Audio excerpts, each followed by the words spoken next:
First down pass. And no escaping this time as he'll go down. They got him for a sack.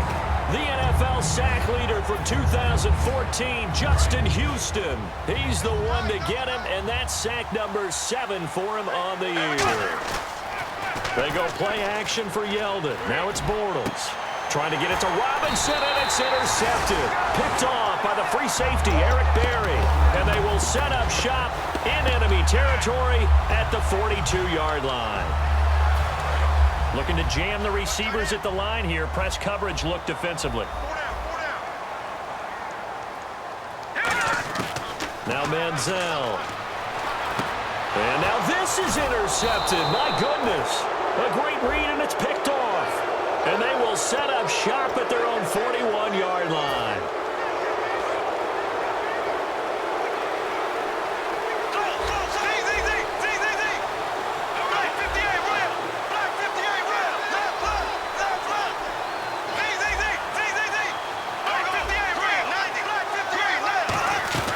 They go play action here on first down. And this one's incomplete. Marquise Lee, the intended target. And now it's second down. I hope I don't sound too rah-rah on that one, but that's the exact right throw. Either your receiver gets it or no one gets it. Give him a lot of credit for being really precise with it. Got rid of it. No one got it. And he's going to take this one up only to about the 44-yard line. Call it about a gain of 3, and they'll be looking at a 3rd and 7 coming up. We always like to talk about defense in terms of levels. First level defensive line, second level linebackers, third level defensive backs. On that run, that was what we call a first level run, and it was stopped by a second level player. A pickup of 11, and it moves the chains. And fits the exact right word. Over the middle, there's almost always traffic, so anytime you're a receiver in that area, you're not just focused on catching the football.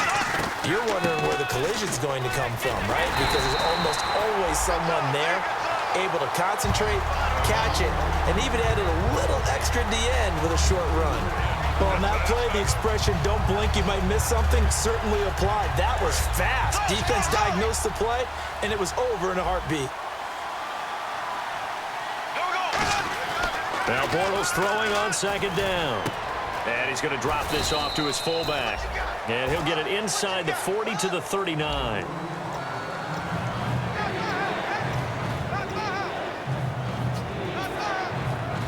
So 3rd and medium here, 3rd and 5.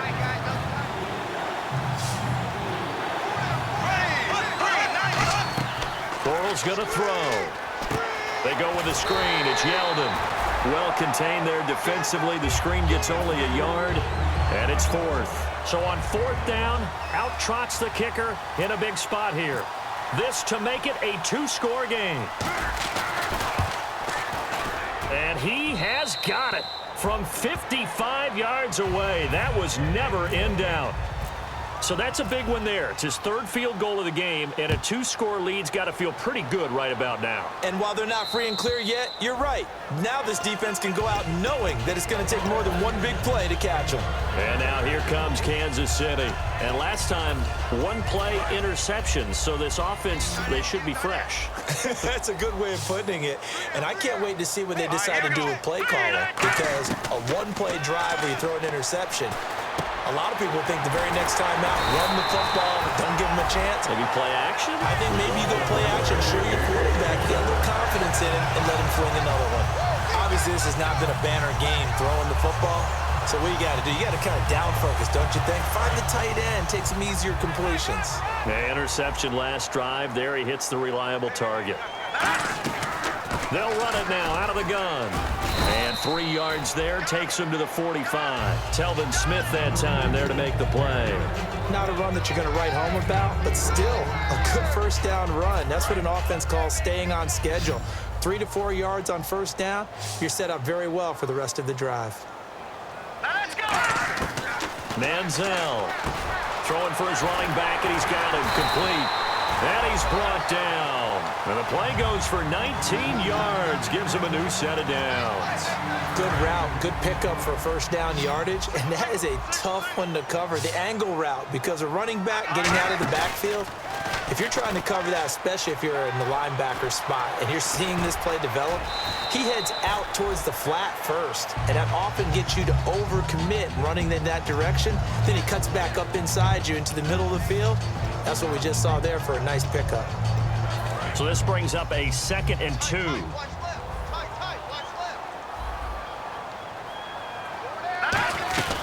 They'll run it now out of the gun.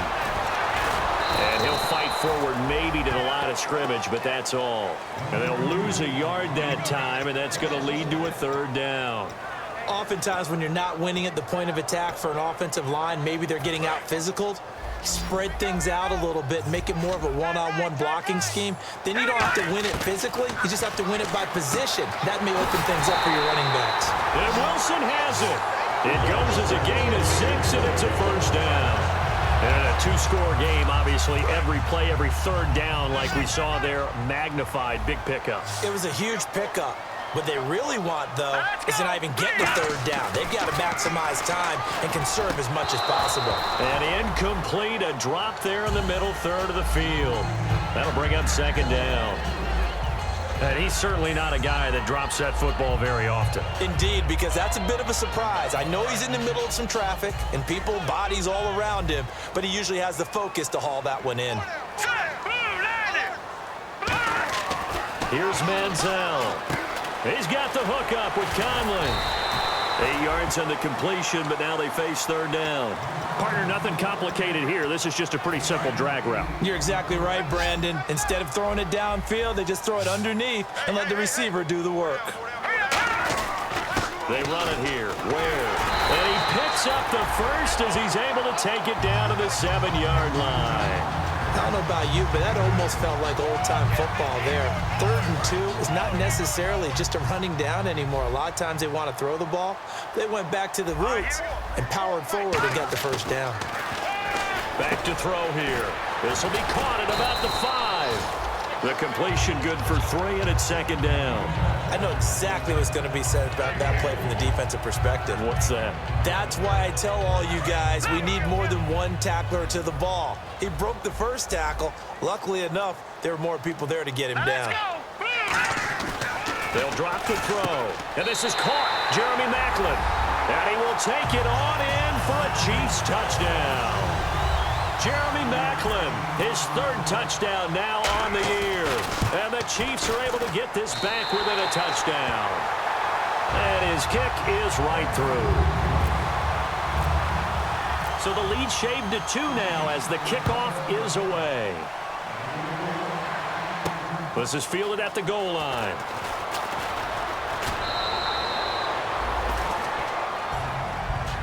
And out now comes Jacksonville as they get ready to go.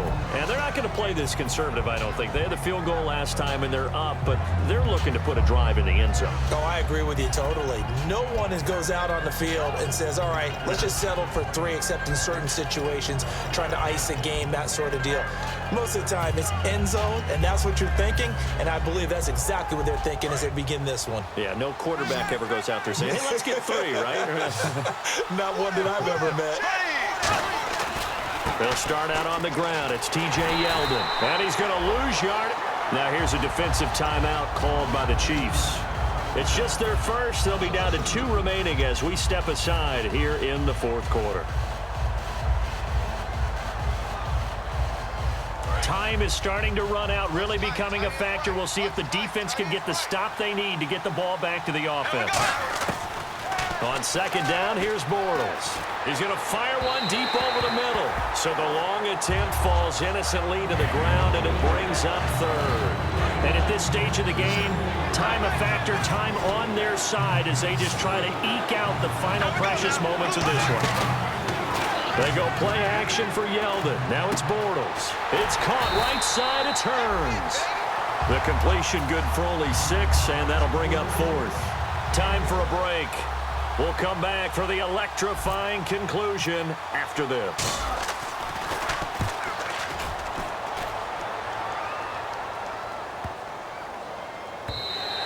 And this one hits at the 3 and then bounds into the end zone for a touchback. And now here comes Kansas City. And that last drive, a long drive, but not just that. They had a great air attack going. Do they stick with that? I would think that they would, because if they were competent enough to do it on the last drive, starting backed up in their own territory, why would you change anything? They've got to be confident about what they're presenting and continue to do so. Yeah, because the secondary, they really look clueless. And that was amazing because that drive went and went, no adjustments, and no big plays by the defense to knock the ball away. And his throw is going to be incomplete. Oh, Travis Kelce unable to pull it in. That'll bring up second down. Today's NFL, these big guys are featured receivers. They move all over the place to try and find good matchups, and they had one. They were just unable to complete the pass.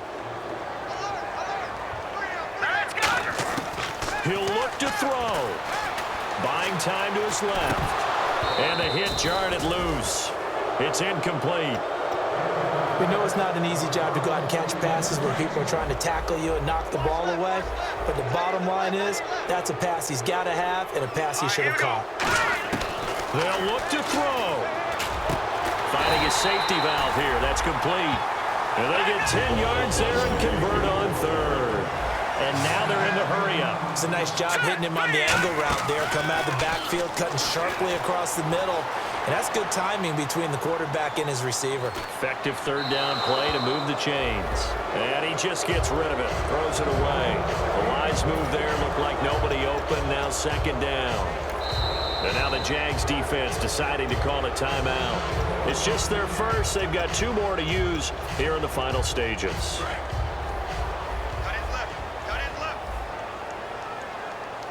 Another pistol look here. Back to throw. Caught here by Conley. And he'll be taken down, but not before he gets into enemy territory. 12 yards there as they move the chains. And the offense moving quickly to the line. They'll give it to him right up the gut. That one good for 10 yards. And that'll bring up a second and just about a few inches here. That was a good, strong run there. And while it won't pick up a first down, it was definitely something needed by that offense. A positive run. They got a good push by their guys up front. Maybe something they can build on as this game continues. Back to throw. Over the middle and into the hands of his receiver, Macklin. It's an 8-yard pickup and leads to a new set of downs. And quickly, they get to the line. He's back to throw. The tight end Kelce has it over the middle. And he takes this into the end zone for a Chiefs touchdown.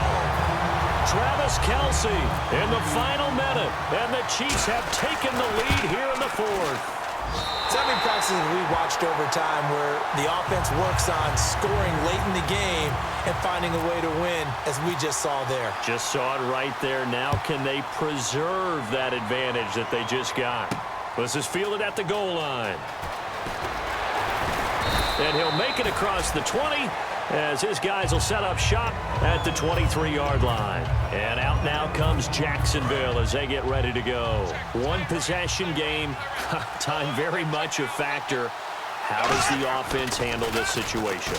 Well, in a lot of cases, they should be somewhat relaxed. And I know that's counterintuitive because this is a pressure. And, a crusher there as it's intercepted.